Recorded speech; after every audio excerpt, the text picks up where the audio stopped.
అసలుకి అది ఇప్పుడే స్టార్ట్ అయింది. ఇప్పుడు దాకా ఒక లెక్క, ఇప్పటి నుంచి ఒక లెక్క. Welcome to chapter 20 of building A fashion jewellery brand.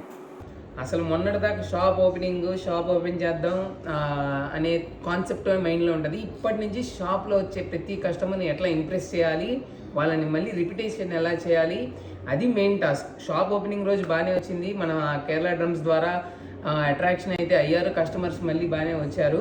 అసలు ఆ రోజు మెయిన్ పాయింట్ కాదు, అసలు ఆ రోజు వచ్చినప్పుడు చెప్తారు కదా ఫీడ్బ్యాక్, ఇక్కడ ఇది లేదు, అక్కడ ఆ స్టాక్ ఉంది, ఇక్కడ ఈ స్టాక్ ఉంది, మీ దగ్గర అది కావాలి ఇది కావాలని. మనం ఎంత పెట్టినా మళ్ళీ స్టిల్ సంథింగ్ ఈజ్ మిస్సింగ్ అనమాట. ఆ తర్వాత నుంచి కస్టమర్స్ని ఇంప్రెస్ చేయాలి, వాళ్ళని అట్రాక్ట్ చేయాలి, మనం ఇక్కడ షాప్ ఉందని తెలియాలి, వాళ్ళందరితో మీ దగ్గర బాగుంది అనేది తెప్పించుకోవాలి. మామూలుగా నేను చూసినట్లయితే బిజినెస్ వాళ్ళు ఒక పర్టికులర్ టైంకి వచ్చేసి ఆగిపోతారన్నమాట, స్టాగ్నేట్గా, ఒక ఇంకా అప్డేట్ గ్రోత్ కానీ చూసుకోకుండా ఇక్కడ సెటిల్ అవుదాం అన్నట్టుగా ఉంటారు.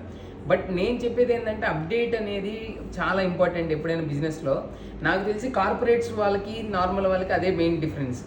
ఇంక్లూడింగ్ లైట్స్, బయట ఉన్న బోర్డ్స్తో సహా వాళ్ళు అప్డేట్ అనేది ఎప్పటికప్పుడు చేస్తూ ఉంటారు. మీరు నార్మల్ బిజినెస్ వాళ్ళు చూస్తే ఇప్పుడు బాగానే ఉందిగా, ఇప్పుడు ఎందుకు అనే కాన్సెప్ట్లోనే ఉంటారు. అది మెయిన్ పాయింట్, మనం చాలా గమనించుకోవాల్సిన మీ బిజినెస్ పాయింట్స్లో. ఎప్పటికప్పుడు అప్డేట్స్ అనేవి ఉంటే కనుక మన కస్టమర్స్ కూడా మనం ఎప్పుడు కొత్తగా కనపడి మన దగ్గరికి వస్తూ ఉంటారు. సో ఇంకా నెక్స్ట్ సిరీస్ ఆఫ్ వీడియోస్లో రిమైనింగ్ చూద్దాం. Thank you.